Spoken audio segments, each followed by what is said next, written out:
Hello, hello, and how are you today? I hope you're well.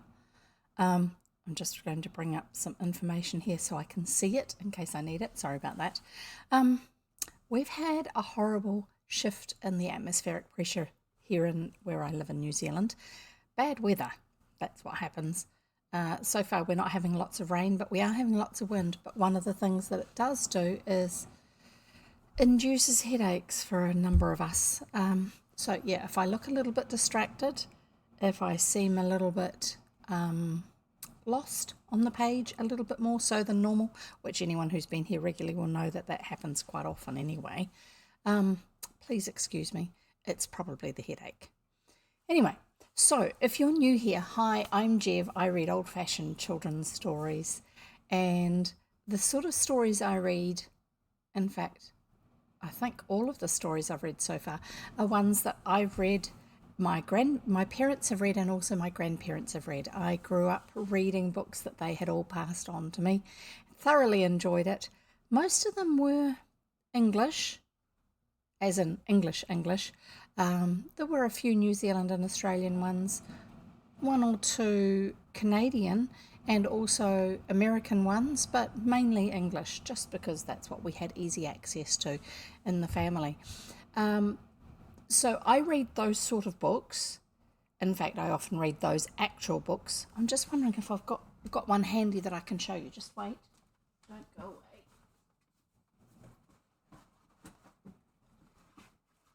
away. Rattle, rattle, rattle.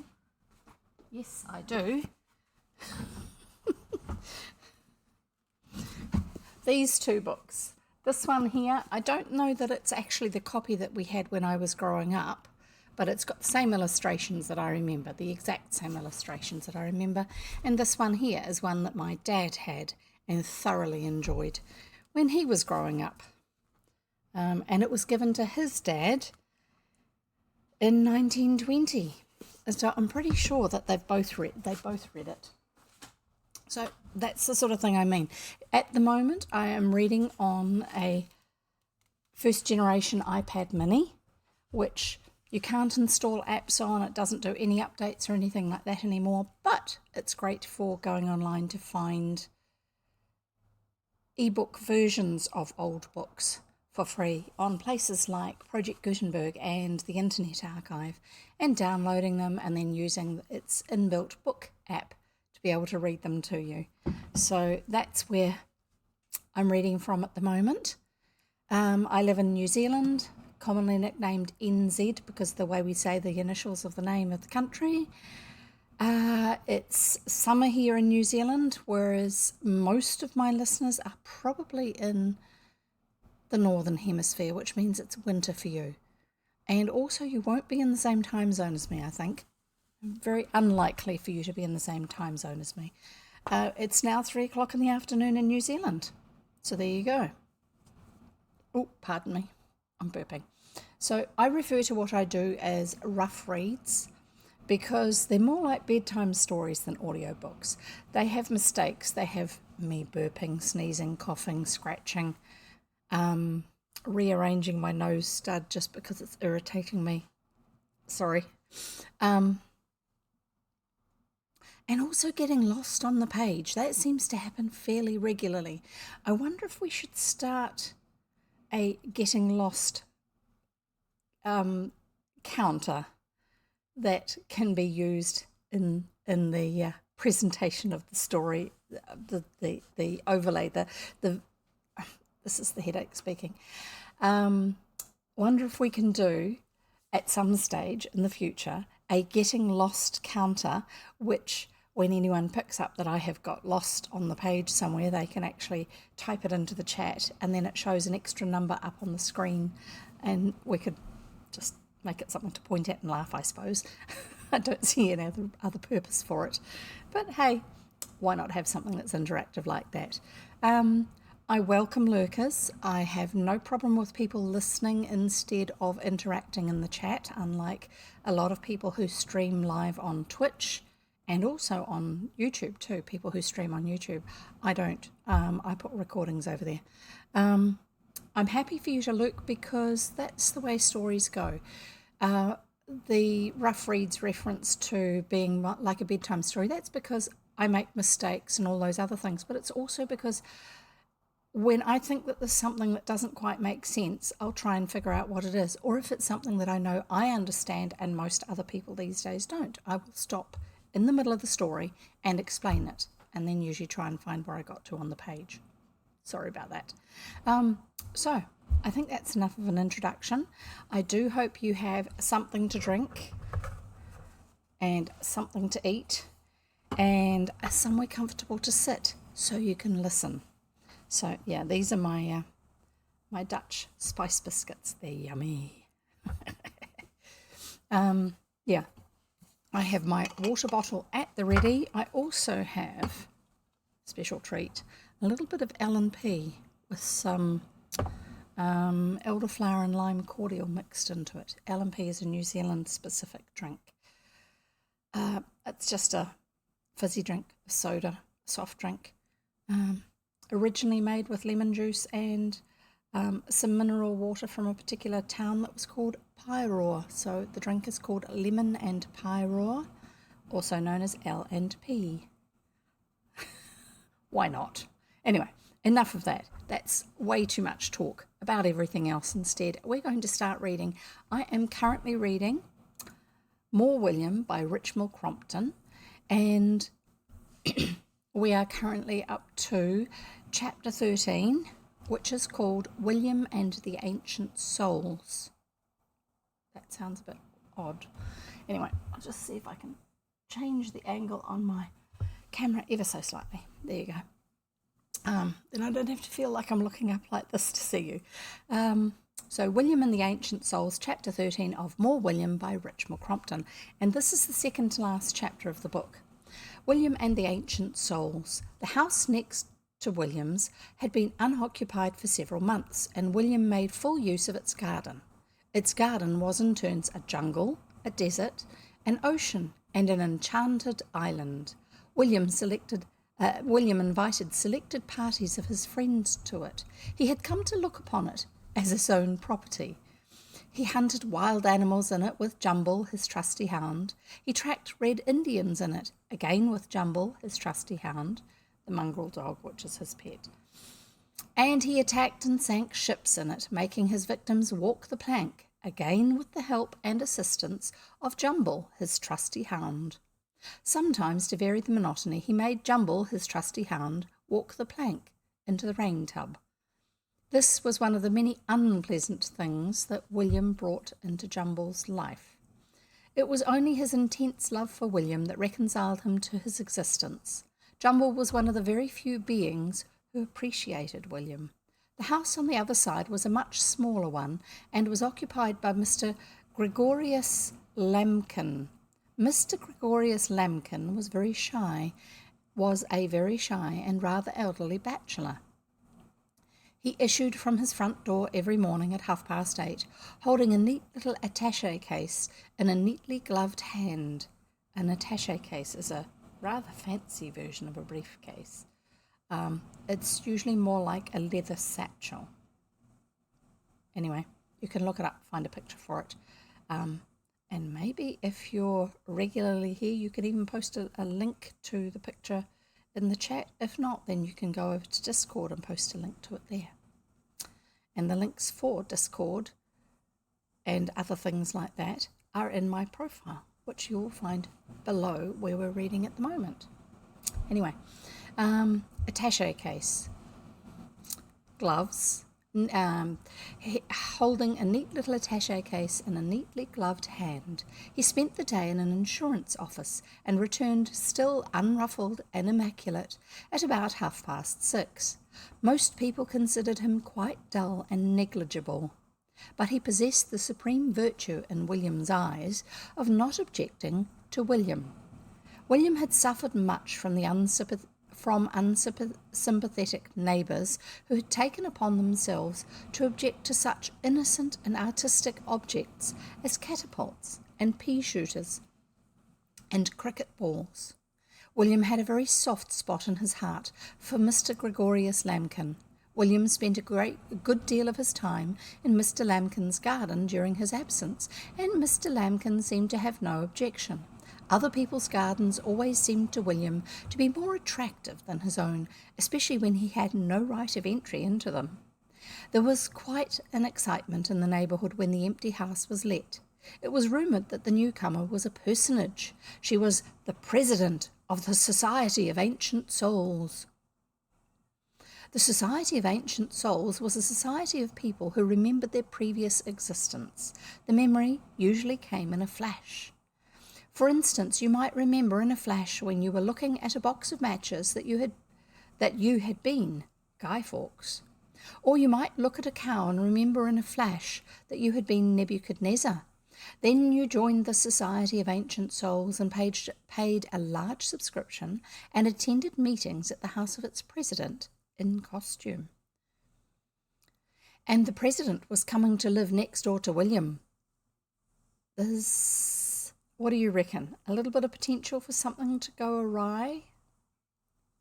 Since we know William, we've met him in a number of previous occasions, I would say that would be fairly accurate assessment. And the president was coming to live next door to William. By a curious coincidence, her name was Gregoria, Miss Gregoria Mush. William awaited her coming with anxiety. He had discovered that one's next-door neighbours made a great difference to one's life. They may be agreeable and not object to mouth organs and whistling and occasional stone throwing, or they may not. They sometimes, the worst kind, go to the length of writing notes to one's father about one. And then, of course, the only course left to one is one of revenge. But William hoped great things from Miss Gregoria Mush. There was a friendly sound about the name. On the evening of her arrival, he climbed up on the roller and gazed wistfully over the fence at the territory that had once been his, but from which he was now debarred. He felt like Moses surveying the promised land. Now, just a slight aside here, the roller is the lawn roller, a great big round heavy thing with a handle so you can pull it up and down or push it up and down the lawn to get to keep the grass after it's been mown all level and smooth and even, because it's something that you do, apparently. Obviously I don't, and never have. Excuse me.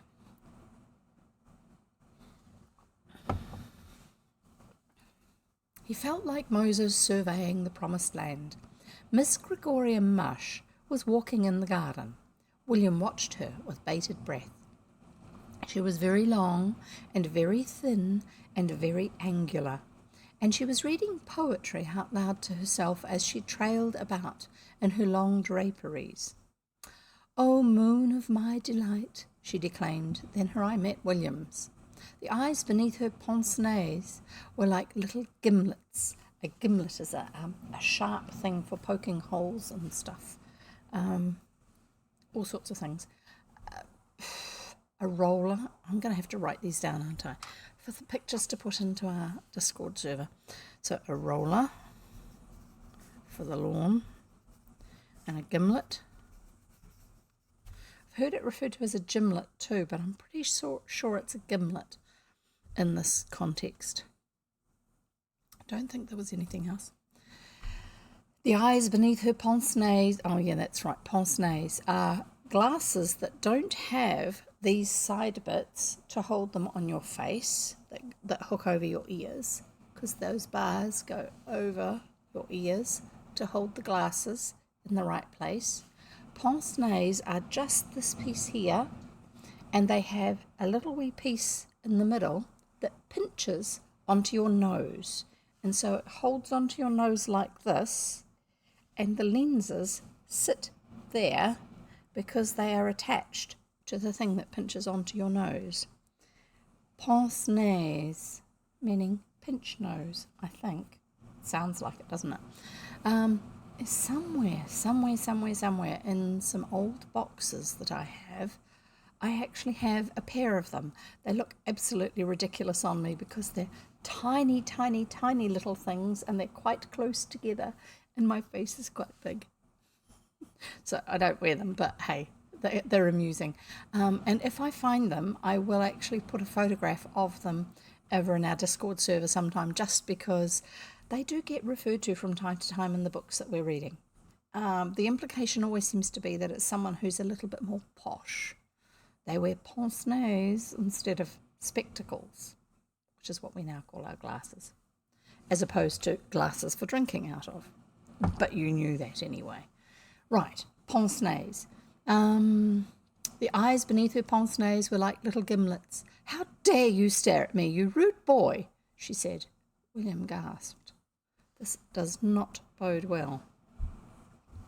"Oh, we have a picture. I don't know if this is the one that I have. We shall find out." "No, that is not the one that I have. I shall find the one that it's meant to be and show it to you. Just stay there. Don't go away, little boy." Ah, found it. Here she is. Oh, she does look serious, doesn't she? She's all long and wearing wafty clothing, and she's got her spectacles pinched onto her nose, and she's looking very serious. And then she's got her book of poetry, and there's William looking over the fence, and he's standing on the roller, which is on the ground down below. So there you go. Now you have a bit of an idea on what she's like. Rather grim. "I shall write to your father," she said fiercely, and then proceeded still ferociously, "that knows no wane." So she's applying her mood to the rest of the poem. It's a bit weird. Anyway, we'll carry on. Oh dear.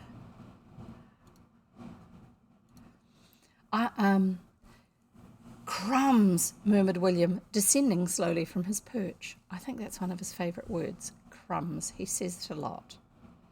It's probably one he's allowed to say without getting into trouble for, because it's not considered to be specifically rude or impolite. Well, it's slang kind of, but yeah, they were a lot more strict on things like slang and being impolite back then. Anyway, we'll carry on. She did write to his father, and that note was the first of many.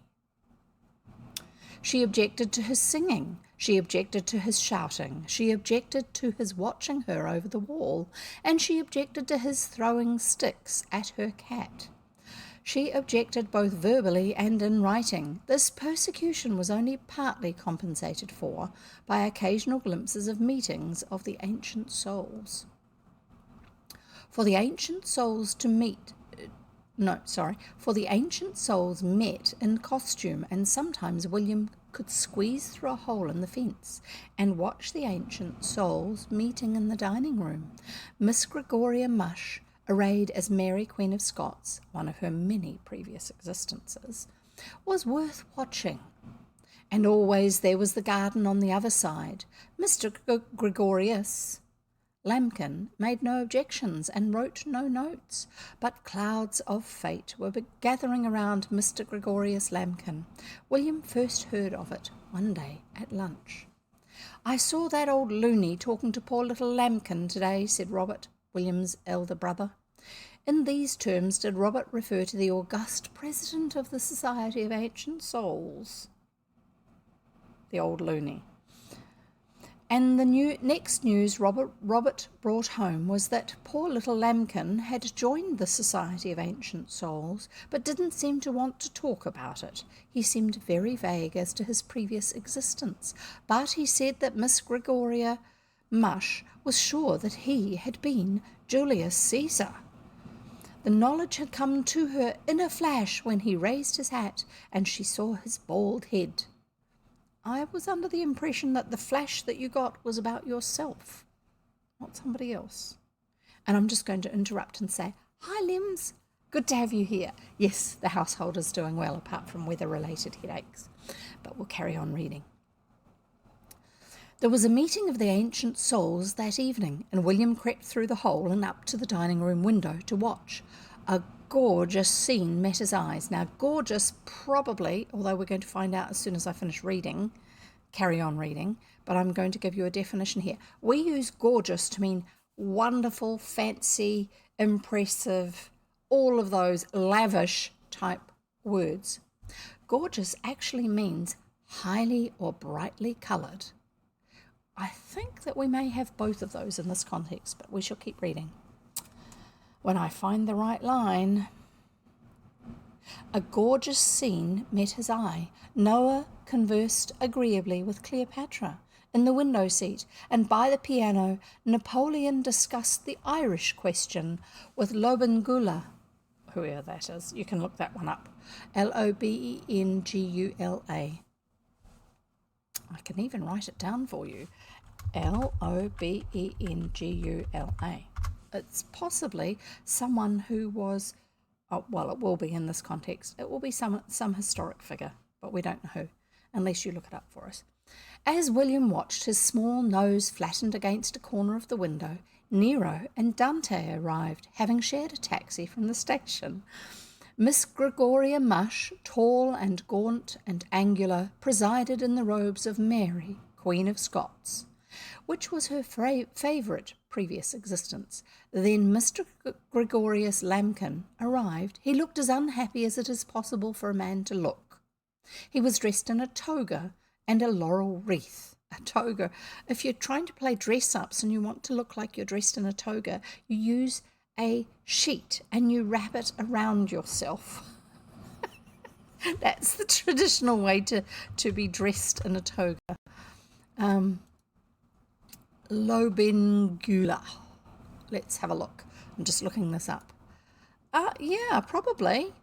Lobengula Khumalo, 1845 approximately to 1894, was the second king of the northern Ndebele people. But both names mean the men of the long shields, a reference to the Ndebele warriors' use of the Zulu shield and spear. And yes, I know I'm totally butchering the names. I don't have a lot of experience with that sort of particular consonant combinations. So someone was dressed as him, which means that they were dressed as an African king or kind of a lord. I won't give you that particular picture. Sorry, not appropriate on a family-friendly site page. I'll see if I can find you a picture and then you can see how somebody dressed in their idea of what they were dressed like.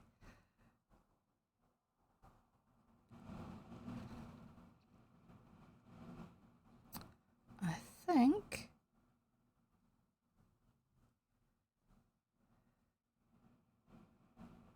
if I can find a link for it. This is going to be a little harder than I thought, isn't it? That's a shame. We'll try this one here. Find the link for the picture. Copy, link address. There you go. It will take a moment before it shows. Yeah, there is a loincloth for him, but not for his wife. And it wasn't actually the loincloth I was thinking of. I don't have a problem with the loincloth. Just because I do know that people with young children watch this and not everybody has the same freedom of expression as others do. And I'd like to keep it so they don't mind showing the pictures to their family. So, yes, scroll down the Wikipedia page if you desperately must see what I'm talking about, and you'll find out. Doesn't look like that's... I'll have another go at this. That particular link is not going to show it for me. I don't know why. It's just one of those things. We'll get there. It's probably his wife standing behind him.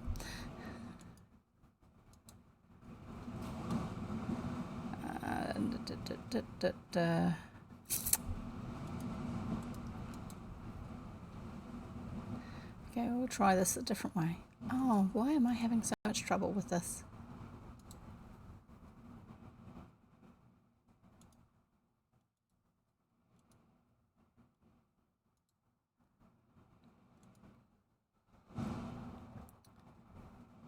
Save, save, save. And then we can get somewhere. For those who are new here, this does sometimes happen, but usually I don't actually get quite as distracted as this. But it's just, I want you to get the picture in your mind of the range of people who are attending this very prim and proper ladies' meetings. And they've come up with this idea for these meetings, and they get dressed up as these people that they think that they used to be. Nearly there. Find this, and that one. I've got to put it in a folder, you see. So I might as well put it in a folder where it's the same folder as the rest of the book illustrations, and then I can find it properly.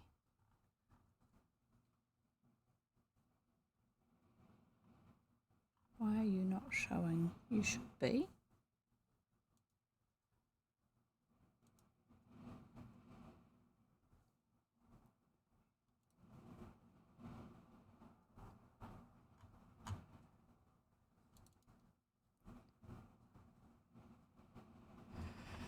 Okay, you can look it up. I'm sorry, it's just not working for me. Not right now.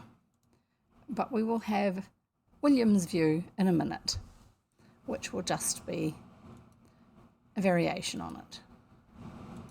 Not quite as oh,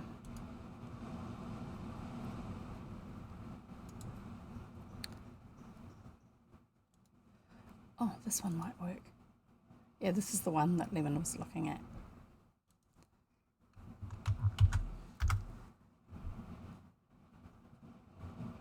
That looks like it's there. Yes, yeah, a little bit dark, sorry. But this rather sturdy chap here wearing the loincloth with people sitting behind him, looking up at him, he was this famous chief, apparently. And so somebody has come along. Remember, this is middle-class English, very proper. We've come out of the Victorian period. We're now into either the Edwardian period or the interwar period, where we were still being very proper in so many ways. And so somebody is coming along dressed as this particular chief. This is the illustration that's coming up in the book. Yeah, I do try to get stories and photos. I mean, hey. Just keeps it visually a little bit more interesting.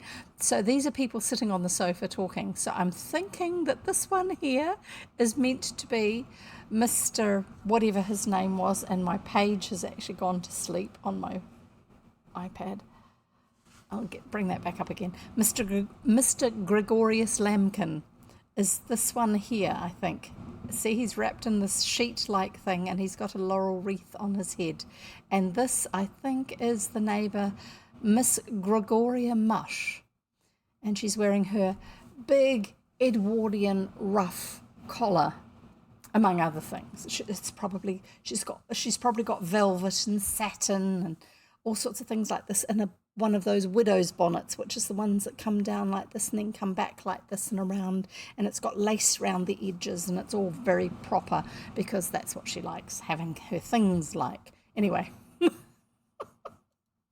I'll leave that browser window open on the other side of me so that if I need to look up more pictures for you, I can. So I'll carry on reading now. So that was Lobengula. I don't know. I'll read the sentence again. A gorgeous scene met his eye. Noah conversed agreeably with Cleopatra in a window seat, and by the piano Napoleon discussed the Irish question with Lobengula, which is this styled like an African chief. As William watched, his small nose flattened against a corner of the window. Nero and Dante arrived, having shared a taxi from the station.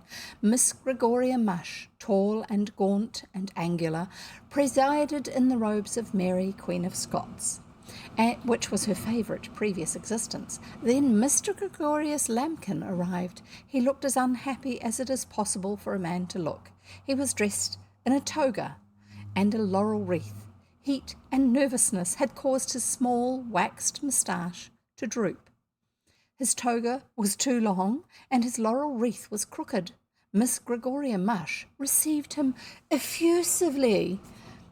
She carried him off to a corner seat near the window, and there they conversed, or, to be more accurate, she talked, and he listened. The window was open, and William could hear some of the things she said.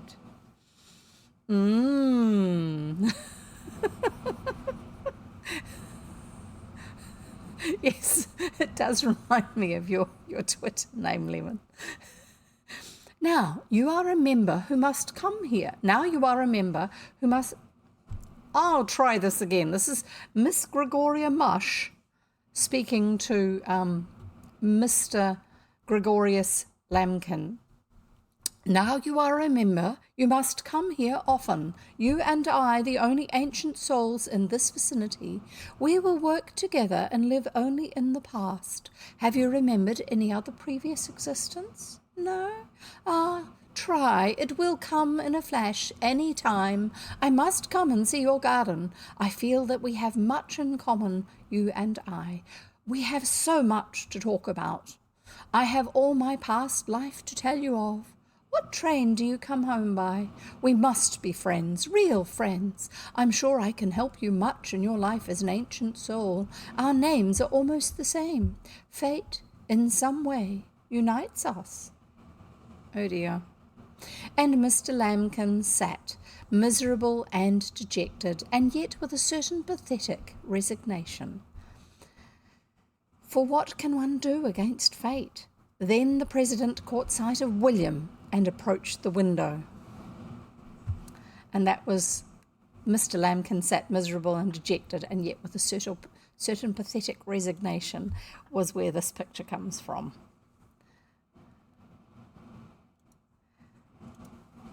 Go away, boy, she called. You wicked, rude, prying boy. Go away. Oh dear, what's going to happen? I wonder if William's going to manage somehow to rescue Mr. Gregorius Lambkin, because they seem to get on reasonably well together. I hope so. Mr. Lambkin shot a wretched and apologetic glance at William, but William pressed his mouth to the open slit of the window. All right, Mrs. Jarley's, he called, then turned and fled. William met Mr. Lambkin on his way to the station the next morning. Mr. Lambkin looked thinner, and there were lines of worry on his face. I'm sorry she sent you away, William, he said.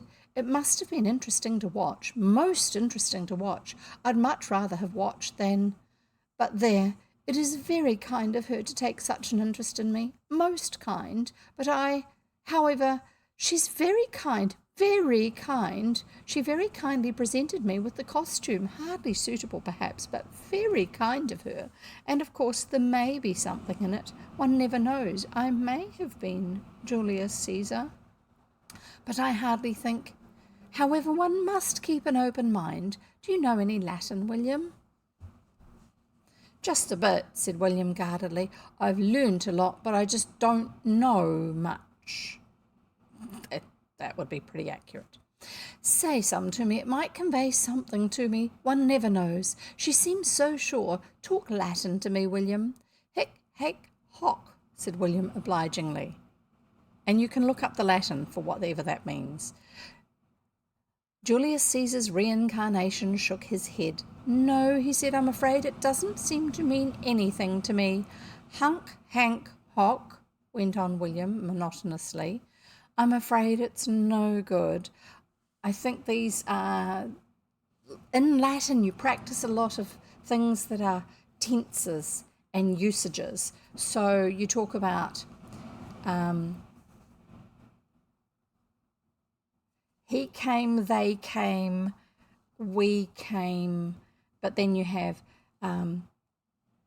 she came, we come, we go, and a whole lot of other things, words that are related to each other, which change some of the way they sound sometimes, and sometimes they sound completely different, even though they're closely related for their usages. So Latin has a lot of that sort of thing in it, which is probably what he's reciting, because you used to have to learn them by rote, because there's so many different things.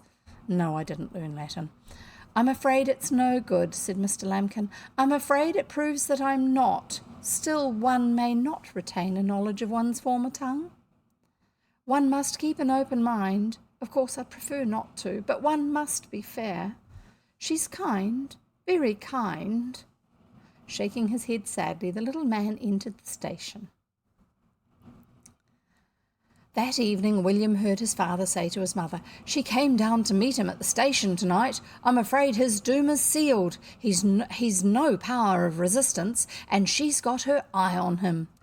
"Who's got her eye on him?" said William with interest. "Be quiet," said his father with the briskness of the male parent. But William began to see how things stood, and William liked Mr. Lambkin. One evening he saw from his window Mr. Gregorius Lambkin walking with Miss Gregoria Mush in Miss Gregoria Mush's garden. Mr. Gregorius Lambkin did not look happy. William crept down to the hole in the fence and applied his ear to it. They were sitting on a seat quite close to his hole.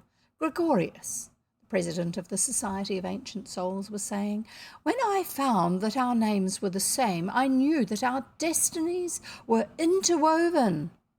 "Yes," murmured Mr. Lambkin, "it's so kind of you, so kind, but I'm afraid I'm overstaying my welcome. I must say what is in my heart, Gregorius.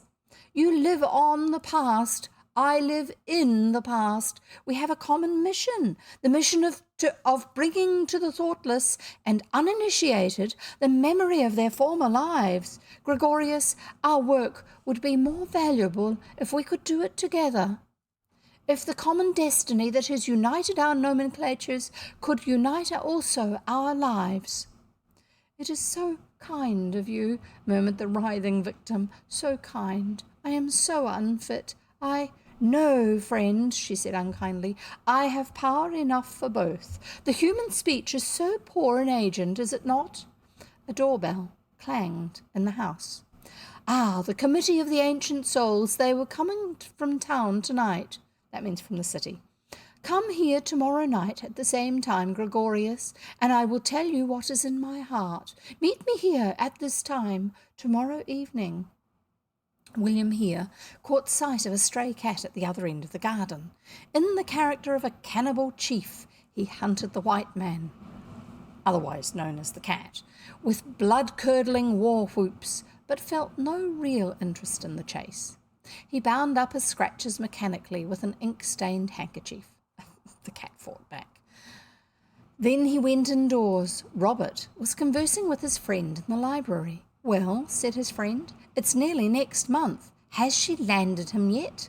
"By Jove," said Robert, "1st of April tomorrow." He looked at William suspiciously. "And if you try any fool's tricks on me, you'll jolly well hear about it." "I'm not thinking of you," said William crushingly. "I'm not going to trouble with you." "Has she landed him?" said the friend. "Not yet, and I heard him saying in the train that he was leaving town on the 2nd and going abroad for a holiday." Good. Lurking's a good idea. Go for it. Going abroad for a holiday. I think he's trying to get away. "Well, she'll probably do it yet. She's got all the first." "It's bedtime, William," called his mother. "Thank heaven," said Robert.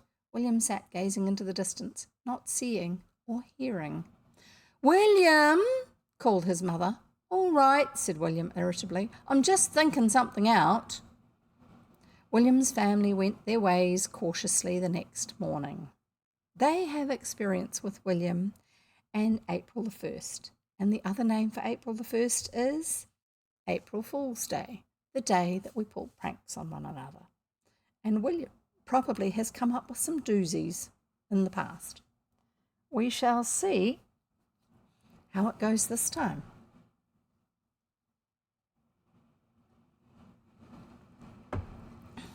William's family went about their ways cautiously the next morning. They watched William carefully. Robert even refused an egg at breakfast because you never knew with that little wretch. But nothing happened. "Fancy you going on April Fool's Day without making a fool of anyone," said Robert at lunch. "It's not over, is it?" "Not yet," said William with the air of a sphinx. "But it doesn't count after 12, said Robert. William considered deeply before he spoke. Then he said slowly, "The thing what I'm going to do counts whatever time it is." Reluctantly, but as if drawn by a magnet, Mr. Lambkin set off to the President's house. William was in the road. "She told me to tell you," said William unblushingly, "that she was busy tonight and would you mind not coming?" The tense lines of Mr. Lambkin's face relaxed. "Oh, William," he said, "it's a great relief. I'm going away early tomorrow, but I'm afraid that tonight—" I was afraid that tonight he was almost hysterical with relief. "She's so kind, but I was afraid that, well, I can't say I'm sorry. I'd promised to come and I couldn't break it, but I was afraid, and I hear she sold her house and is leaving in a month. So, but she's kind, very kind." He turned back with alacrity. "Thanks for letting me have the clothes," said William. "Oh, quite welcome, William. They're nice things for a boy to dress up in, no doubt. I can't say but she's very kind. Don't let her see you playing with them, William." William grunted and returned to his back garden. What's the plan? For some time silence reigned over the 3 back gardens. Then Miss Gregoria Mush emerged and came towards the seat by the fence, because she had said to him that she would meet him there the next evening after the committee members had come down and spent time with her, rather than the general members. A figure was already seated there in the half-dusk, a figure swathed in a toga, with the toga drawn also over its drooping head. "Gregorius," said the President, "how dear of you to come in costume." The figure made no movement. "You know what I have in my heart, Gregorius." Still no answer. "Your heart is too full for words," she said kindly. "The thought of having your destiny linked with mine takes speech from you. But have courage, dear Gregorius. You shall work for me. We will do great things together. We will be married at the little church." Still no answer. "Gregorius," she murmured tenderly. She leaned against him suddenly, and he yielded beneath her pressure with a sudden sound of dissolution. 2 cushions slid to the ground. The toga fell back, revealing a broomstick with a turnip fixed firmly to the top. It bore the legend, "April Fool." I'm just going to see if I actually have that, because that's written as an image. Yes, I do. Here we go. April Fool, and I shall make it a little bigger so you can appreciate it. Oops. Written on the turnip, the head underneath the sheet. There you go. And from the other side of it bore the legend April Fool, and from the other side of the fence came a deep sigh of satisfaction from the artist behind the scenes. And that is the last page in that chapter. So there you go. Oh my goodness. Oh, did I actually show you what it was meant to look like? I don't know if I did. The one where she goes out and sees Gregorius dressed in his Caesar outfit, sitting waiting for her. I don't know if I actually showed it to you. Here you go. There they are. So there supposedly is Gregorius sitting on the seat out by the fence, and here she is come out to see him, to tell him that they shall be together, that they shall get married at the little local church. I think he's had a near miss that he might be quite pleased to have had as a near miss. Anyway, I shall find what the next picture is before we get on to it, but I shan't show you yet. And because it's a chapter break, I'm going to have a proper drink, some water, and a snack, one of my windmill biscuits.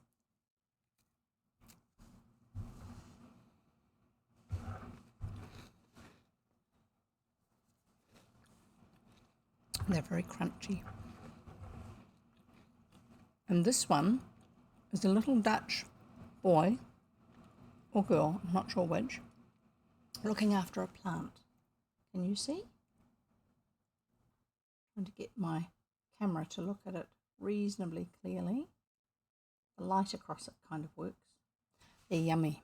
They've got cinnamon and cloves and cardamom, a whole bunch of things. Very yum.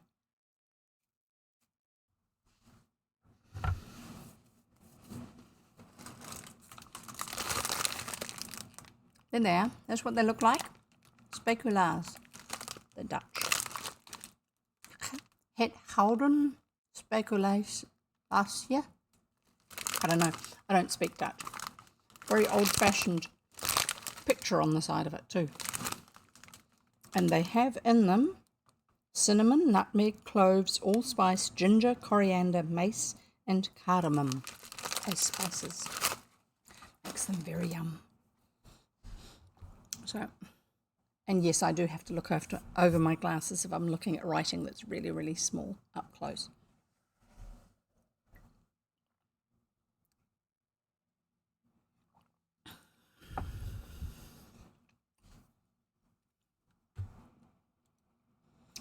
And then we shall carry on reading. Now, my hair is getting too tickly and hot.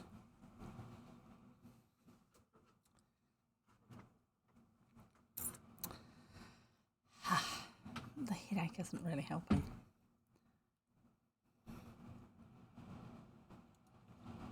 Right, we shall now carry on.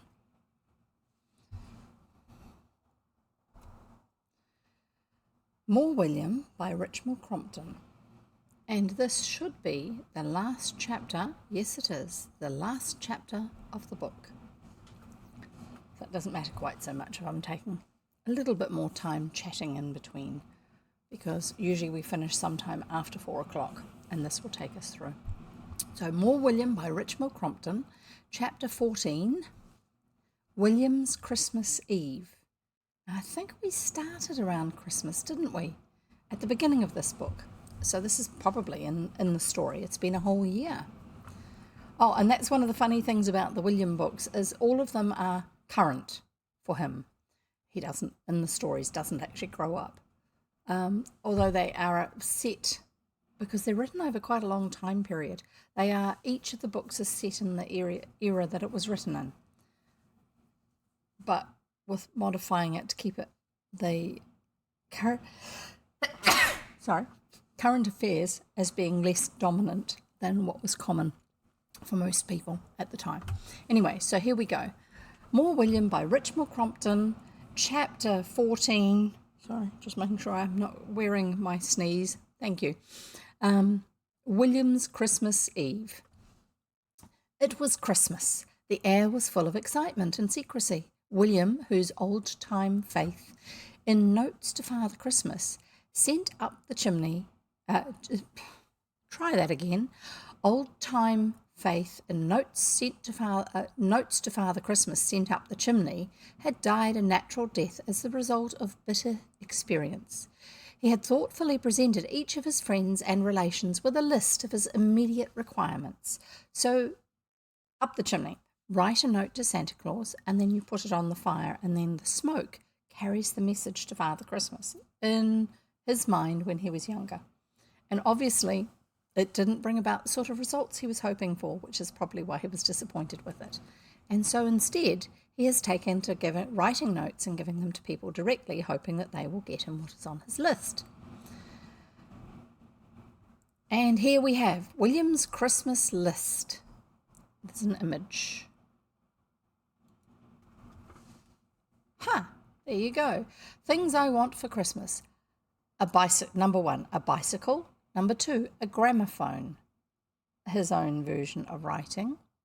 3, a pony. 4, a snake. 5, a monkey.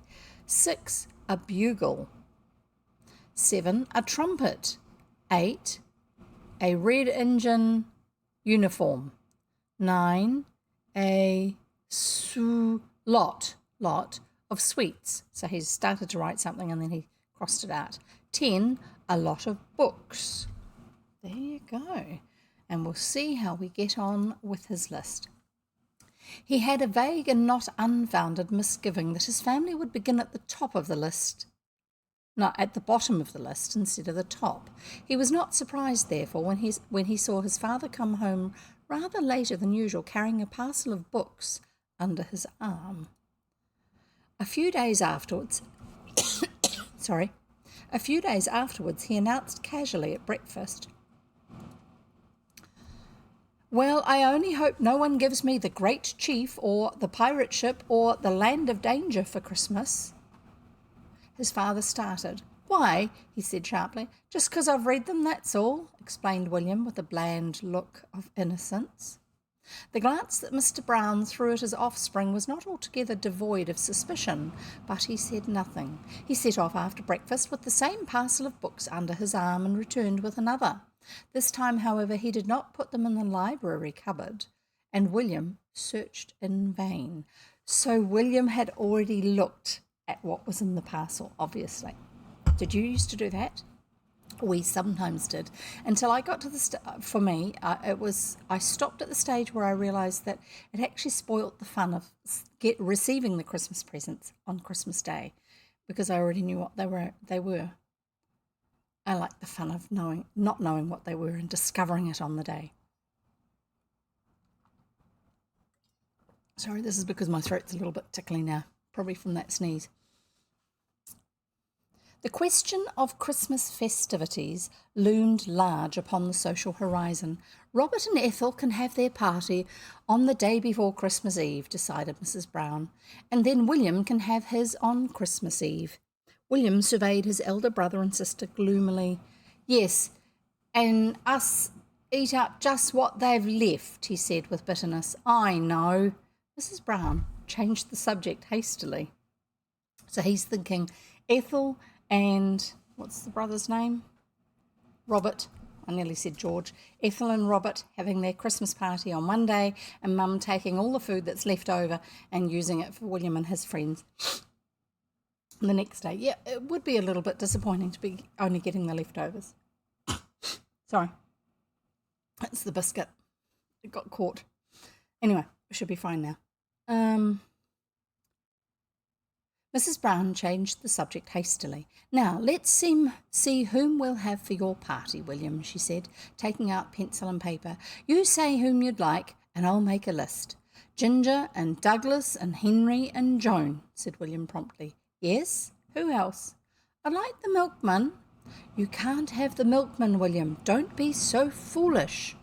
"Well, I'd like to have Fisty Green. He can whistle with his fingers in his mouth." "He's a butcher's boy, William. You can't have him." "Well, who can I have?" "Johnny Brent." "I don't like him." "I don't like him, but you must invite him. He asked you to his." "Well, I didn't want to go," he said irritably. "You made me." Yeah, that's always been a bit weird, is somebody asks you to something and they're just asking because they're meant to ask, and you don't want to go, but you're required to go. And then when it's your turn, you have to do the same thing back. You have to invite them. And you know that they don't necessarily want to be there and you don't get on well with them. Anyway, but if he asks you to his, you must ask him back. "You don't want me to invite folks I don't want." William said with the voice of one goaded against his will into exasperation. You must invite people who invite you, said Mrs. Brown firmly. That's what we always do in parties. Well, they've got to invite you again. Then they've got to invite you again, and it goes on and on and on, said William. Where's the sense of it? I don't like Johnny Brent and he don't like me, and if we go on inviting each other and our mothers go on making us go, it'll go on and on and on. What's the sense of it? I only just want to know what's the sense of it. His logic was unanswerable. Well, anyway, William, I'll draw up the list. You can go and play. William walked away frowning with his hands in his pockets. Where's the sense of it? He muttered as he went. He began to wend his way towards the spot where he and Douglas and Ginger and Henry met daily in order to while away the hours of the Christmas holidays. At present they lived and moved and had their being in the characters of Indian chiefs.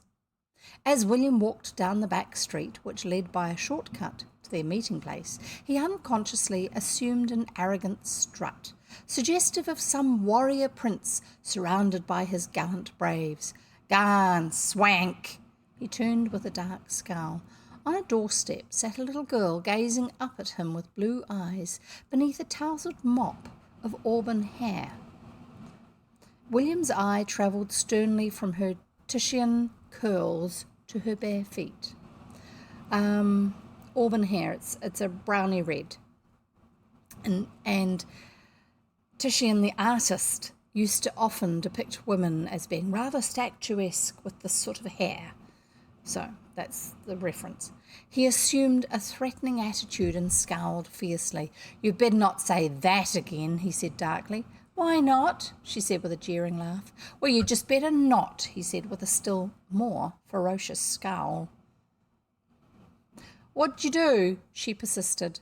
He considered for a moment in silence. Then, You'd see what I'd do," he said ominously. "Garn, swank," she repeated. "Now do it. Go on, do it. I'll let you off this time," he said judiciously. "Garn, softy. You can't do anything. You can't. You're a softy. I could cut your head off and scalp you and leave you hanging on a tree, I could," he said fiercely. "And I will too, if you go on calling me names. Softy, swank, now cut it off, go on." He looked down at her mocking blue eyes. Let's just see if this picture helps us. Yes, there she is. Bare feet, just down here. Curly hair on top. Probably a rather scruffy little outfit if she's sitting around in bare feet. In England, in that day and age, children didn't run around in bare feet unless they were rather poor. And here's William walking, wearing, it's probably his school uniform or the equivalent, just what he wears day to day. Socks pulled up and everything, just because that's the way he's been trained to be.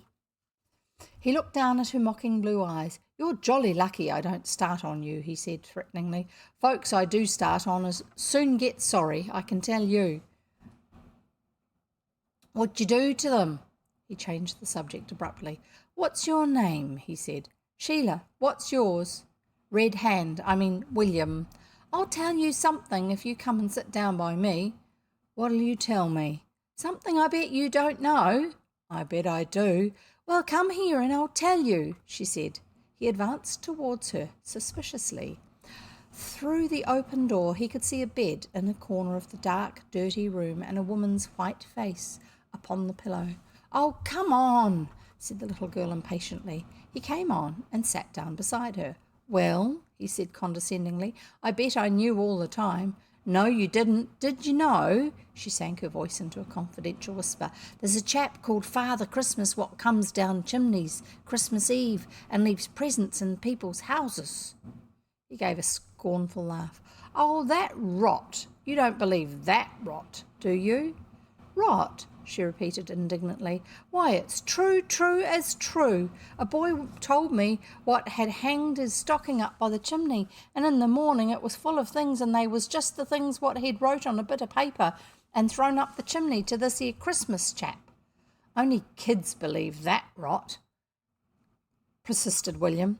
"I left off believing it years and years ago." Her face grew pink with the effort of convincing him. But the boy told me, the boy what got things from this here chap what comes down chimneys, and I've wrote what I want and sent it up the chimney. Don't you think I'll get it? William looked down at her. Her blue eyes, big with apprehension, were fixed on him. Her little rosy lips were parted. William's heart softened. I don't know, he said doubtfully. You might, I suppose. What do you want for Christmas? You won't tell if I tell you, she said. No. Not to no one? No. Say, cross me throat. When I was growing up, it was cross my heart. William complied with much interest and stored up the phrase for future use. Well, she sang, her voice very low and spoke into his ear. Dad's coming out Christmas Eve. She leaned back and watched him, anxious to see the effect of this stupendous piece of news. Her face expressed pride and delight, William's merely bewilderment. Coming out, he repeated. Coming out of where? Her expression changed to one of scorn. Prison, of course, silly. William was half offended, half thrilled. Well, I couldn't know it was prison, could I? How could I know it was prison without being told? Might have been out of anything. What? In a hushed curiosity and awe. What was he in for? Stealing.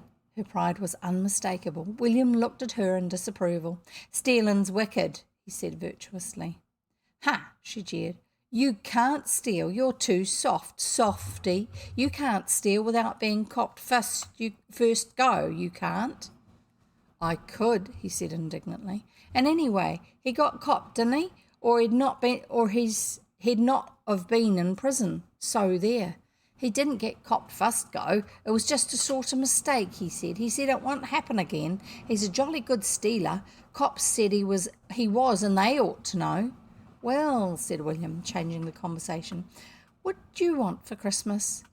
I wrote on a bit of paper and sent it up the chimney, she said confidingly. I said I didn't want no toys nor sweeties nor nothing. I said I only wanted a nice supper for Dad when he comes out on Christmas Eve.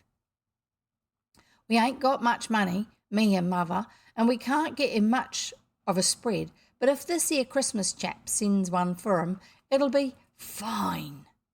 Her eyes were dreamy with ecstasy. William stirred uneasily on his seat. I told you it was rot, he said. There isn't any Father Christmas. It's just an old tale folks tell you when you're a kid, and you find out it's not true. He won't send no supper just 'cause he isn't anything. He's just nothing, just an old tale. Oh, shut up. William turned sharply at the sound of the shrill voice from the bed within the room. Let the kid have a bit of pleasure looking forward to it, can't you? It's little enough as she has anyway. William rose with dignity. All right, he said. Goodbye. He strolled away down the street. Softy. It was a malicious, sweet little voice. Swank. William flushed but forbore to turn around. That evening he met the little girl from next door in the road outside her house. This is, I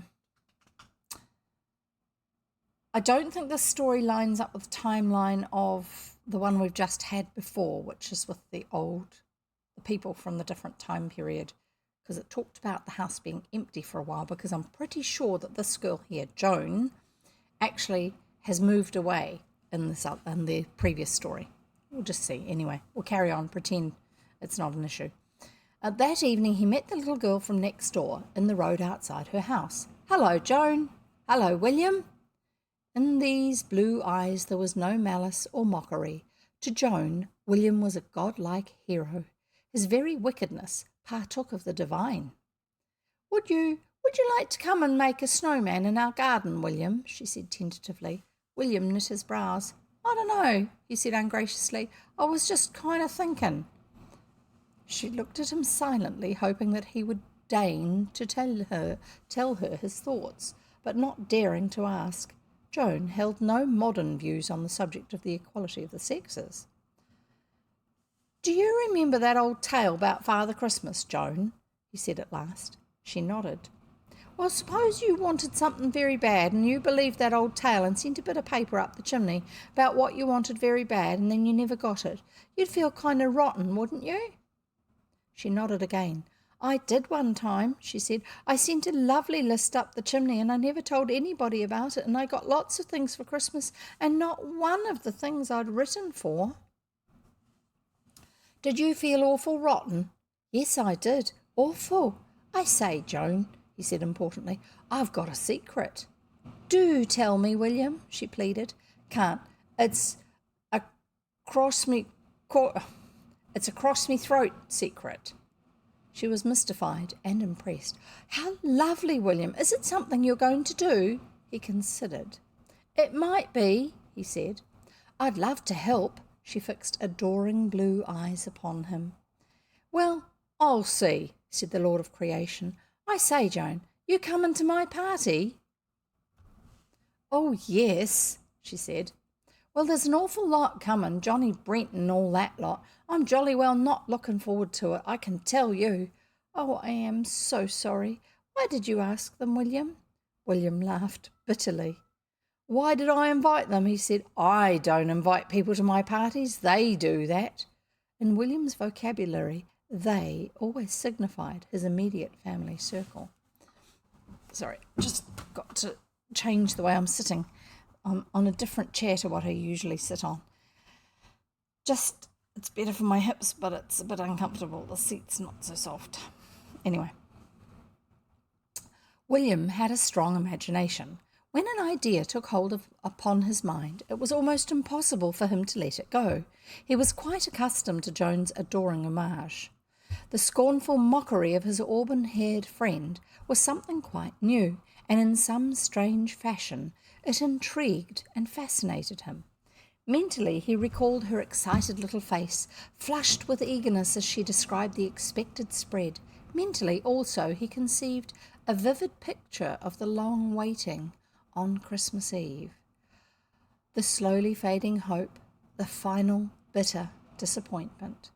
While engaging in furious snowball fights with Ginger, Douglas and Henry, while annoying peaceful passers-by with well-aimed snow missiles, while bruising himself and most of his family black and blue on long and glassy slides along the garden paths, while purloining his family's clothes to adorn various unshapely snowmen, while walking across all the ice, preferably cracked, in the neighbourhood, and being several times narrowly rescued from a watery grave — they have a stream nearby, or river or something. While following all these light holiday pursuits, the picture of the little auburn-haired girl's disappointment was ever vividly present in his mind. The day of his party drew near. My party, he would echo bitterly when anyone of his family mentioned it. I don't want it. I don't want old Johnny Brent and all that lot. I'd just like to uninvite 'em all. But you want Ginger and Douglas and Henry, coaxed his mother. I can have them any time, and I don't like 'em at parties. They're not the same. I don't like anyone at parties. I don't want a party. But you must have a party, William, to ask back people who ask you. William took up his previous attitude. Well, where's the sense of it? He groaned. At last, as usual, he had the last word, but left his audience unconvinced. They began on him a full hour before his guests were due. He was brushed and scrubbed and scoured and cleaned. He was compressed into an Eton suit and patent leather pumps, very neat, smart-looking slip-on shoes. Eton suit. Huh? No, that wasn't where I wanted it. Sorry. I thought I'd opened a window.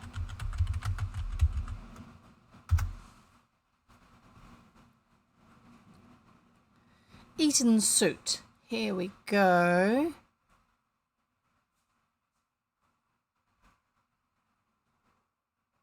Probably something like one of these outfits.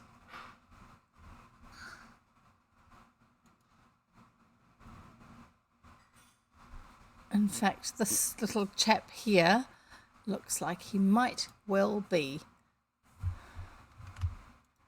someone like William. Oh, if you wait a moment, I shall show you the picture.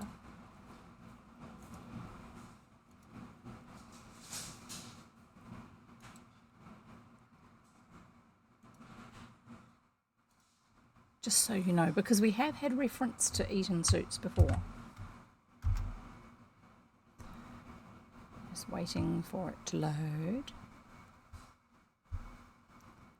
And then I have to resize it because it's so small.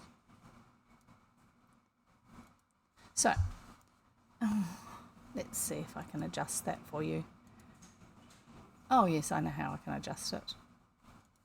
There. See? So, big wide collar, little tie. He's got a vest underneath and then a jacket with pockets. And then his shorts with his bare knees and his socks and his shoes. Except that because this is for a party, he's being made to wear patent leather pumps, which are slip-on shoes, and patent leather is that stuff that's black and shiny. Yes, that's them. So in his good clothes is what you'd see it as being. Just putting it back to that so I can show you the next picture in the story. Because there is a next picture. I think it's that one, but we shall find out. And that's way too big.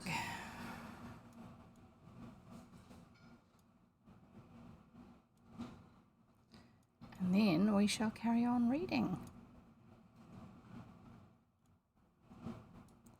Right. He was brushed and scrubbed and scoured and cleaned. He was compressed into an Eton suit and patent leather pumps, and finally deposited in the drawing room, cowed and despondent, his noble spirit all but broken. Poor thing. Oh dear. The guests began to arrive. William shook hands politely with 3 strangers shining with soap, brushed to excess, and clothed in ceremonial Eton suits, who, in ordinary life, were Ginger, Douglas, and Henry. So that's not normally how they come across. All clean and tidy and polished up. Then they sat down and gazed at each other in strained and unnatural silence. They could find nothing to say to each other. Ordinary topics seemed to be precluded by their festive appearance and the formal nature of the occasion. Their informal meetings were usually celebrated by impromptu wrestling matches. This being debarred, a stiff, unnatural atmosphere descended upon them. William was a host and they were guests. They had all listened to final maternal admonishments in which the word manners and politeness recurred at frequent intervals. They were, in fact, for the time being, complete strangers. Then Joan arrived and broke the constrained silence. "Hello, William. Oh, William, you do look nice." William smiled with distant politeness, but his heart warmed to her. It is always some comfort to learn that one has not suffered in vain. "How do you do?" he said, with a stiff bow.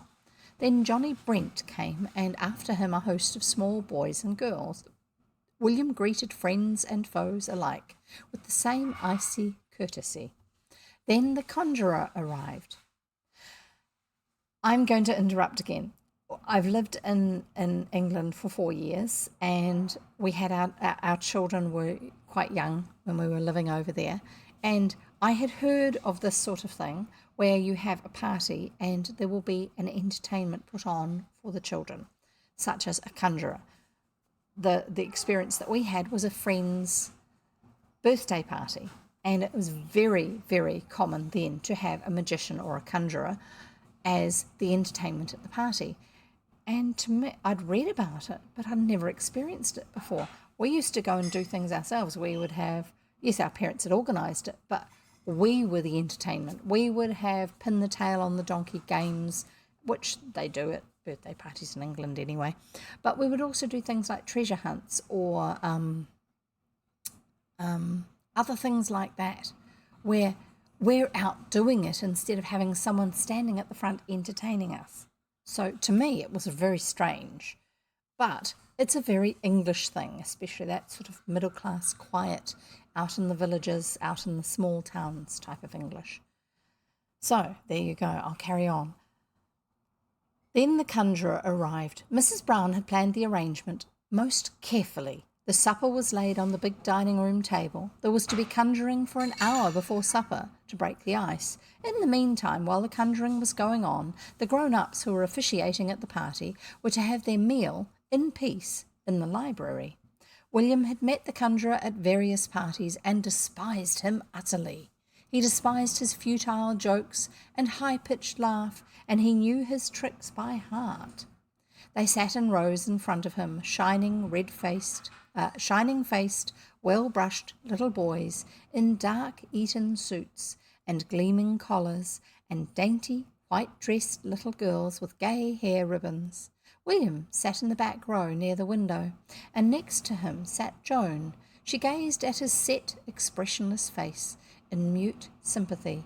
He listened to the monotonous voice of the conjurer. "Now, ladies and gentlemen, I will proceed to swallow these 3 needles and these 3 strands of cotton, and shortly to bring out each needle threaded with a strand of cotton. Will any lady step forward and examine the needles? Ladies ought to know all about needles, oughtn't they?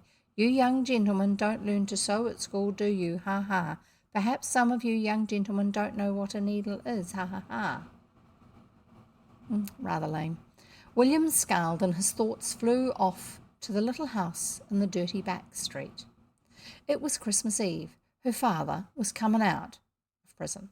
It was Christmas Eve. Her father was coming out. She would be waiting, watching with bright, expectant eyes for the spread she had demanded from Father Christmas to welcome her returning parent. It was a beastly shame. She was a silly little ass anyway, not to believe him. He'd told her there wasn't any Father Christmas. "Now, ladies and gentlemen, I will bring out the 3 needles threaded with the 3 strands of cotton. Watch carefully, ladies and gentlemen, there. 1, 2, 3. Now, I don't advise you young ladies and gentlemen to try this trick. Needles are very indigestible to some people. Ha ha, not to me, of course. I can digest anything, needles or marbles or matches or glass bowls, as you will soon see. Ha ha. Now to proceed, ladies and gentlemen." William looked at the clock and sighed.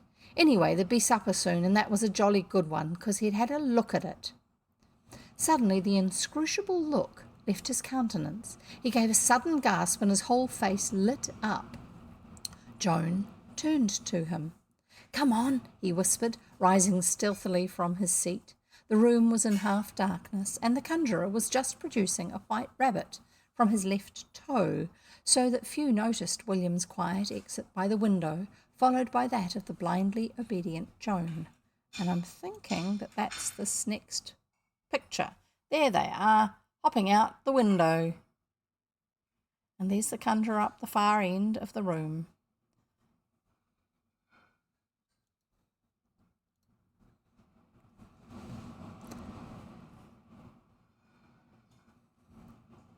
Few noticed William's quiet exit by the window, followed by that of the blindly obedient Joan.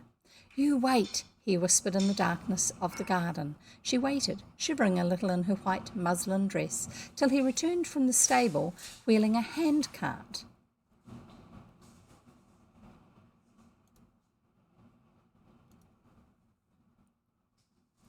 Consisting of a large packing case on wheels and finished with a handle. He wheeled it round to the open French window that led into the dining room. "Come on," he whispered again. Following his example, she began to carry the plates of sandwiches, sausage rolls, meat pies, bread and butter, cakes and biscuits of every variety from the table to the hand-cart. On the top they balanced carefully the plates of jelly and blancmange. We've had blancmange mentioned before, haven't we? In one of the other books. Blancmange seems to be a very old English thing. Maybe that's something we need to look up as well. Blancmange. Blank mange. G.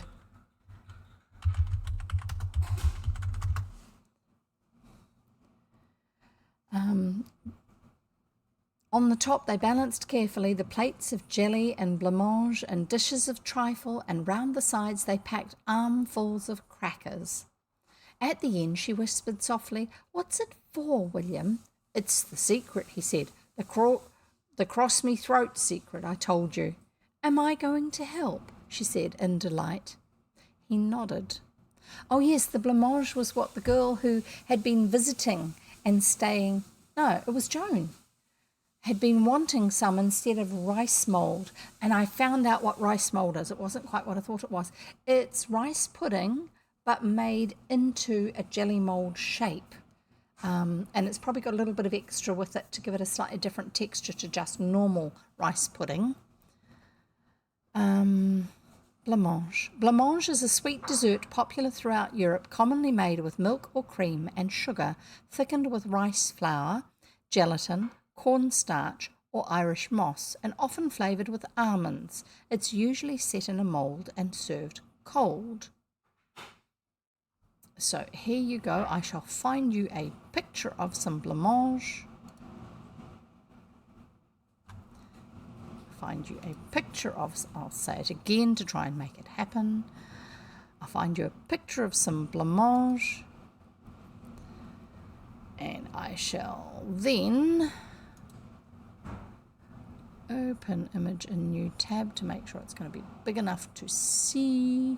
Come on, there you go, that's the one. So blancmange basically is a milk jelly, but it's sweetened and flavoured.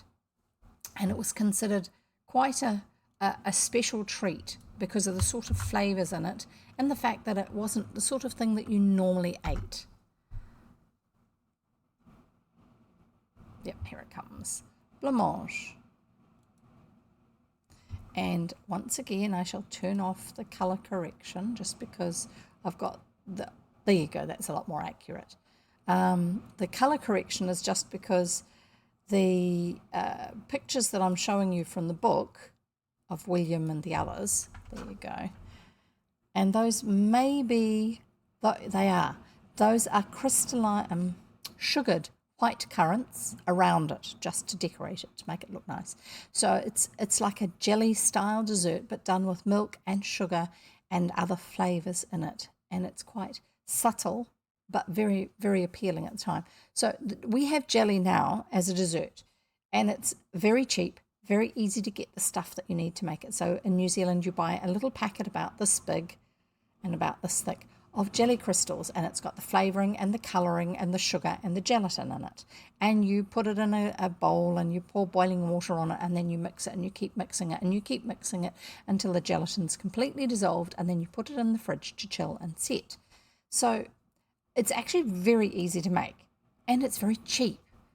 But back in the era when William was alive, that sort of stuff was made from more basic ingredients, and it was a lot more complicated. Some things you had to heat, but you couldn't heat it directly, so you'd put it in a double boiler. So you have a saucepan on the stove, and then you have another saucepan or a bowl in the top. In the bottom one, there is water that is going to be boiling, and then you have the other container on top, and it's getting the heat from the boiling water, not from the flame of the fire or the stove underneath, because otherwise it sticks and burns. And so making anything was way more complicated. They didn't have the simple shortcut dishes and pre-made things that you could put together that we do now. And so I think that's partly why, sorry, I should just shut that off for now. I think that's partly why desserts like blancmange were actually considered to be quite a special treat compared with these days. Sorry, I'm just trying to find the right, to make it look a bit better. Okay, right. Slightly more adjustments to what I had before. We shall carry on. So around the sides they packed armfuls of crackers. At the end she whispered softly, "What is it for, William?" "It's the secret," he said. "The cross-me-throat secret I told you." "Am I going to help?" she asked in delight. He nodded. "Just a minute," he added, and crept from the dining room to the hall and upstairs.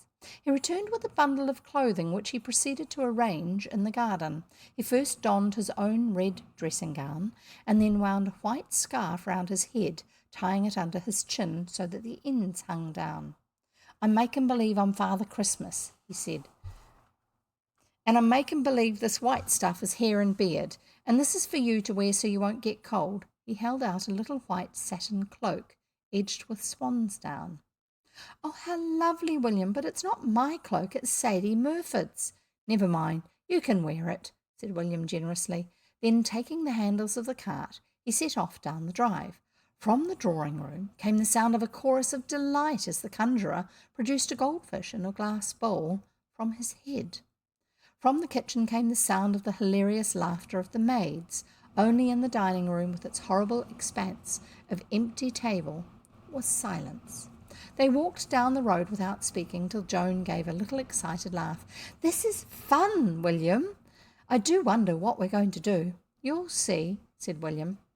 "I'd better not tell you yet. I promised a cross-me-throat promise I wouldn't tell anyone."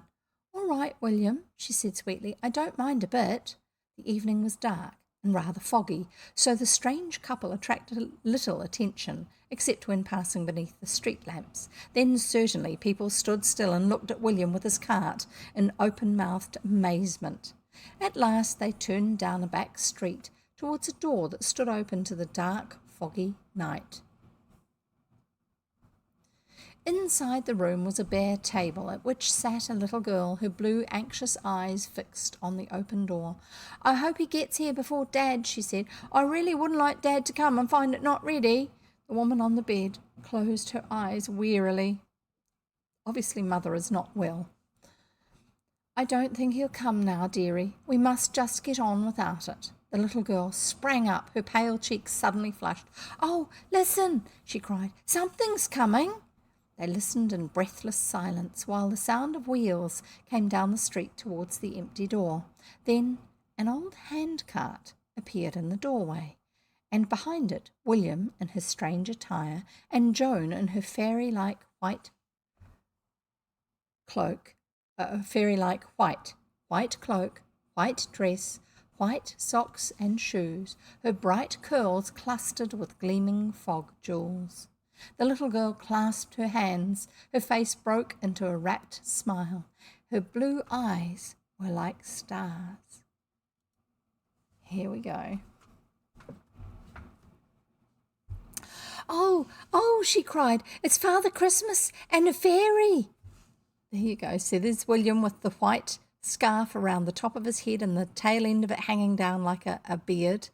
There's Joan all in white with the sparkle from the fog on her hair, catching the light. And here's the little girl watching, all excited. And there's the girl's mother lying in bed. There's the handcart. And there's some of the food. William's putting it onto the table. So's Joan. She's got something on a plate there. Without a word, no, I've got that bit. No, that's true. Without a word, William pushed the cart through the doorway into the room and began to remove its contents and place them on the table. First, the jellies and trifles and blancmanges, then the meat pies, pastries, sausage rolls, sandwiches, biscuits and cakes, sugar-coated, cream interlaid, full of plums and nuts and fruit. William's mother had had wide experience and knew well what food most appealed to small boys and girls. Moreover, she had provided plenty for her 20 guests. So she had taken to heart what William had said about getting the leftovers from his brother and sister's party. The little girl was past speech. The woman looked at them in dumb wonder. Then, "Why, you're the boy she was talking to," she said at last. "It's real kind of you. She was getting that upset. It'd have broke her heart if nothing had come, and I couldn't do nothing. It's real kind of you, sir." Her eyes were misty. Joan placed the last cake on the table, and William, who was rather warm after his exertions, removed the scarf. The child gave a little sobbing laugh. "Oh, isn't it lovely? I'm so happy. You're the funny boy, aren't you? Dressed up as Father Christmas. Or did Father Christmas send you? Or were you Father Christmas all the time? May I kiss the fairy? Would she mind? She's so beautiful." Joan came forward and kissed her shyly, and the woman on the bed smiled unsteadily. "It's real kind of you both," she murmured again. Then the door opened, and the lord and master of the house entered after his 6 months' absence. He came in no sheepish hangdog fashion. He entered cheerily and boisterously as any parent might on returning from a hard-earned holiday. "Hello, missus. Hello, kid. Hello, what's all this here?" His eyes fell upon William. "Hello, young gent. Happy Christmas," William murmured politely. "Same to you, and many of 'em. How are you, missus? Kid looked after you all right?" "That's right. Oh, I say, where's the grub come from? Fair makes me mouth water. I haven't seen nothing like this, not for some time." There was a torrent of explanations, everyone talking at once. He gave a loud guffaw at the end. "Well, we're much obliged to this young gent and this little lady, and now we'll have a good old supper. This is all right, this is. Now, missus, you have a good feed. Now, afore we begin, I say 3 cheers for the young gent and little lady. Come on now, hip hip hooray. More little lady, you come here. That's fine, that is. Now, who'll have a meat pie? Who's for a meat pie? Come on, missus. That's right, we'll all have meat pies. This here's something like Christmas, eh? We've not had a Christmas like this, not for many a long year. Now, hurry up, kid. Don't spend all your time laughing. Now, ladies and gents, who's for a sausage roll? All of us? Come on, then. I mustn't eat too heavy or I won't be able to sing to you afterwards. Well, I got some fine songs, young gent, and Kid here'll dance for you. She's a fine little dancer, she is. Now, come on, ladies and gents. Sandwiches? More pies? Come on." And yes, that accent is a little bit more accurate than some of them because of the way the words were written. They laughed and chatted merrily. The woman sat up in bed, her eyes bright and her cheeks flushed. To William and Joan it was like some strange and wonderful dream. And at that precise moment, Mrs. Brown had sunk down upon the nearest dining-room chair, on the verge of tears, and 20 pairs of hungry, horrified eyes in 20 clean, staring, open-mouthed little faces surveyed the bare expanse of the dining-room table. And the cry that went up all round was, "Where's William?" And then, "Where's Joan?" They searched the house and garden and stable for them in vain. They sent the 20 enraged guests home, supperless and aggrieved. "Has William eaten all our suppers?" they said. "Where is he? Is he dead?" "People will never forget," wailed Mrs. Brown. "It's simply dreadful. And where is William?" They rang up police stations for miles around. "If they've eaten all that food, the 2 of them," said Mrs. Brown, almost distraught, "they'll die. They may be dying in some hospital now, and I do wish Mrs. Murford would stop ringing up about Sadie's cloak. I've told her it's not here." Meantime, there was dancing and singing and games and cracker pulling in a small house in a back street not very far away. "I've never had such a lovely time in my life," gasped the kid breathlessly at the end of one of the many games into which William had initiated them. "I've never. "We won't forget you and our young man," her father added, "nor the little lady neither. We'll have many talks about this here." Joan was sitting on the bed, laughing and panting the exertion, her curls all disordered. "I wish," said William wistfully, "I wish you'd let me come with you when you go stealing some day." "I'm not going stealing no more, young gent," said his friend solemnly. "I got a job, a real steady job, bricklaying, and I'm going to stick to it." All good things must come to an end, and soon William donned his red dressing gown again, and Joan borrowed her borrowed cloak, and they helped to store the remnants of the feast in the larder. The remnants of the feast would provide the ex-burglar and his family with food for many days to come. It's winter, so it's pretty cold, so the food in the larder will keep longer than it would in a warm, modern house. Then they took the empty handcart, and after many fond farewells, set off homeward through the dark. Mr. Brown had come home and assumed charge of operations. I'm guessing he was out when the party was on. Ethel was weeping on the sofa in the library. "Oh, dear little William," she sobbed. "I do wish I'd always been kind to him." Mrs. Brown was reclining, pale and haggard, in the armchair. "There's the Roughborough Canal, John," she was saying rather weakly, "and Joan's mother will always say it was our fault. Oh, poor little William." "It's a good 10 miles away," said her husband dryly. "I don't think even William—" He rang up fiercely. "Confound these brainless police. Hello? Any news? A boy and a girl and supper for 20 can't disappear off the face of the earth." No, there had been no trouble at home. There probably will be when he turns up. But there was none before. If he wanted to run away, why would he burden himself with a supper for 20? Why— 1 minute. The front door opened and Mrs. Brown ran into the hall. A well-known voice was heard speaking quickly and irritably.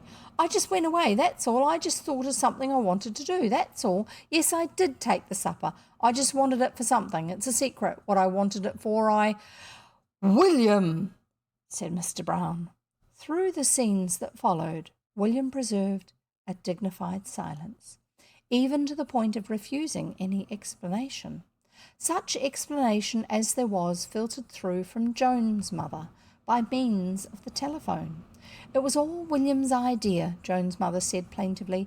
Joan would never have done anything if William hadn't practically made her. I expect she's caught her death a cold. She's in bed now. Yes, so is William. I can't think what they wanted to take all the food for, and he was just a common man straight from prison. It's dreadful. I do hope they haven't picked up any awful language. Have you given Joan some quinine? Oh, Mrs. Murford just rang up to see if Sadie's cloak has turned up. Will you send it round? I feel so upset by it all.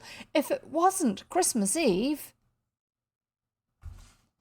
Hang on, and I'm going to give you a picture here. It's coming up.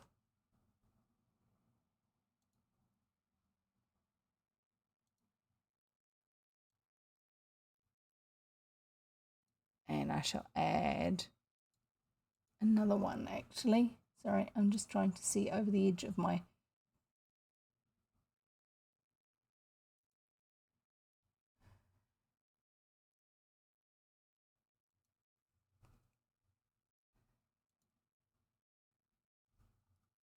Yeah, I know, I'm not saying anything. Sorry, I'm just trying to find it. There it is. Fine. Oh, come on, come on, come on. Why are you not doing it? There. Just move this to where it's meant to be and you'll see it in a minute. You're not missing out on anything. It's okay. Don't panic.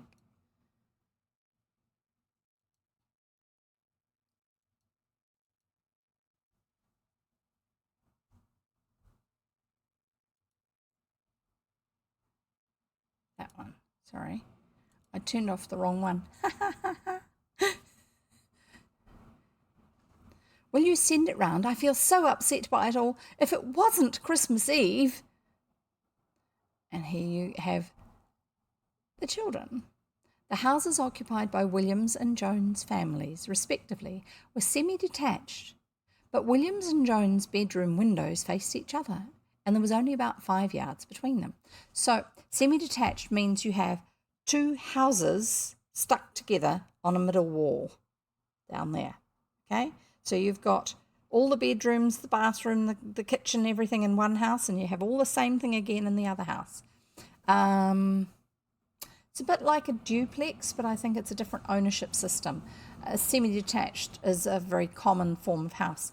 And in some ways it's a little bit cheaper and it's a bit warmer because you've got one whole wall that you're not having to make it weatherproof for the outside because it's shared with the house next door. And it's a very English thing. So we'll just find this picture here and turn this one on, and this picture here and turn this one on. There you go. This one here I can probably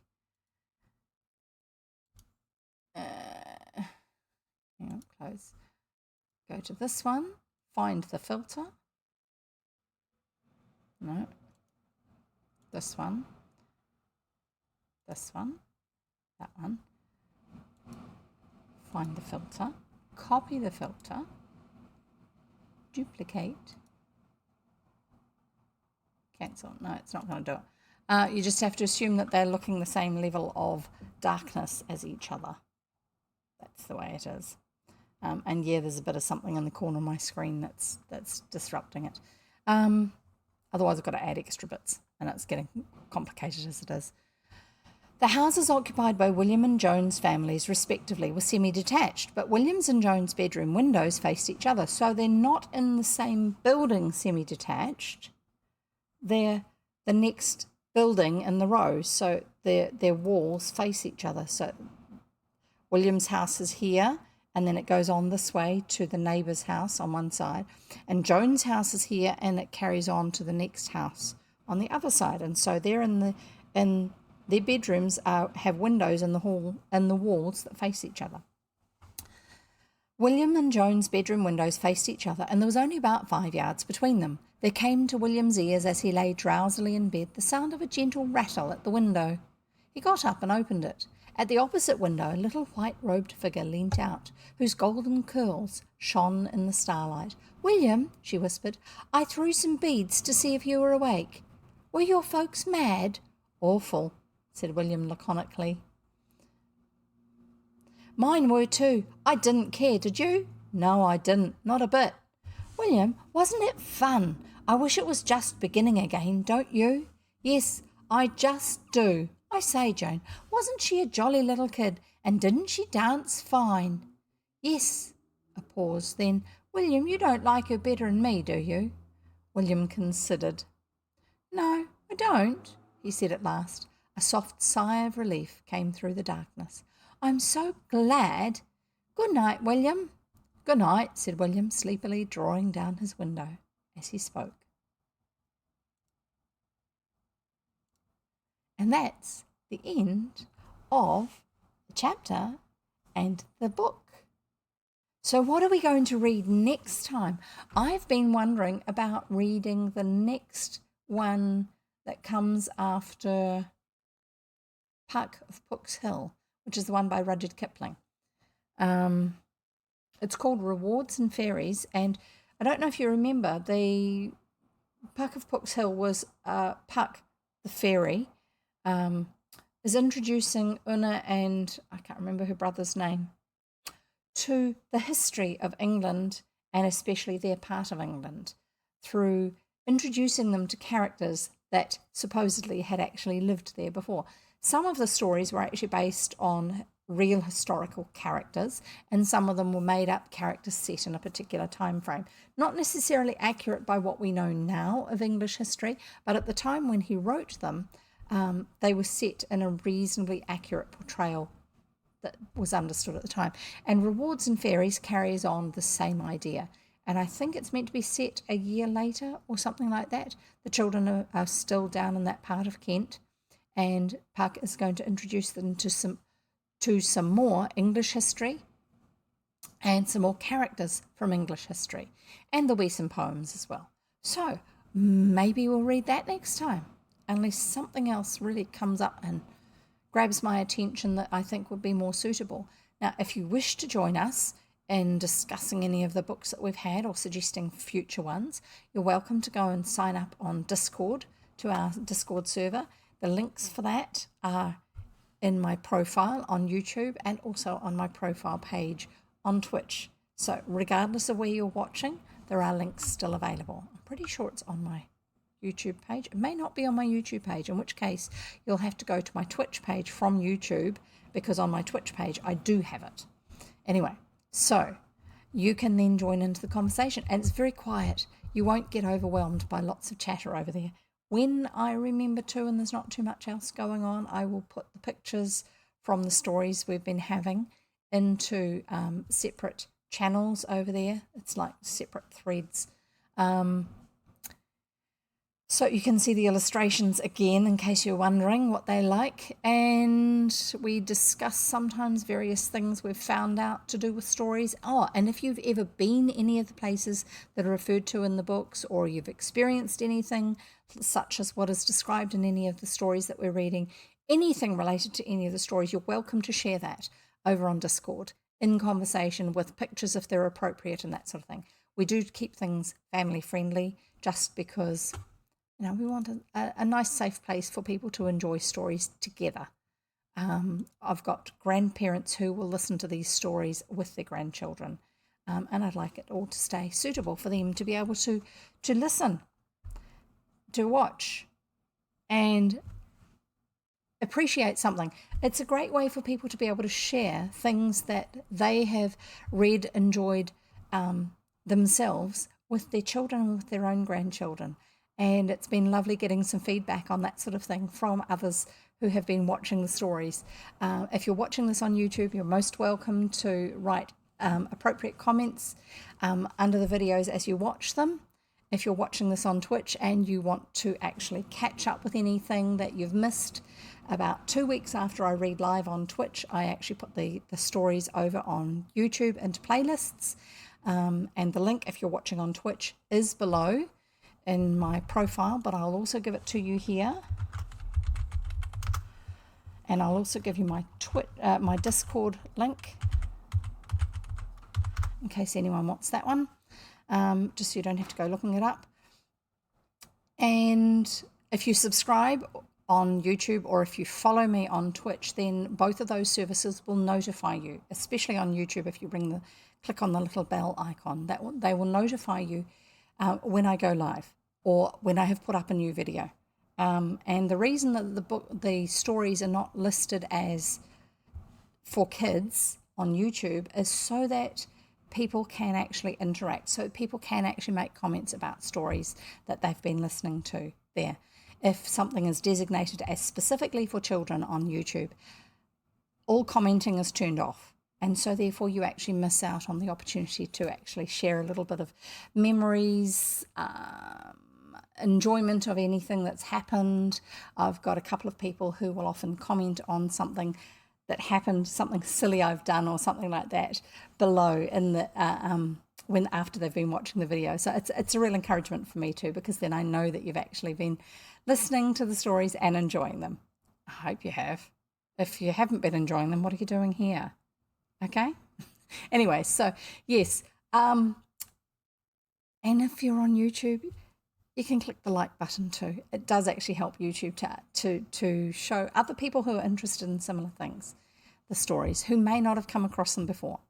But enough of all that sort of stuff. So anyway, we shall see you next time. We shall discover what we're going to read next time. Hopefully I'll know beforehand. I'm fairly certain it will be Rewards and Fairies, but I'm not absolutely certain on that. In case there's something else that comes up, do feel free to mention any other ideas that you may have with what you would like me to read that is appropriate. And thank you for being here and listening. It's been great having you here. We'll see you next time. Bye.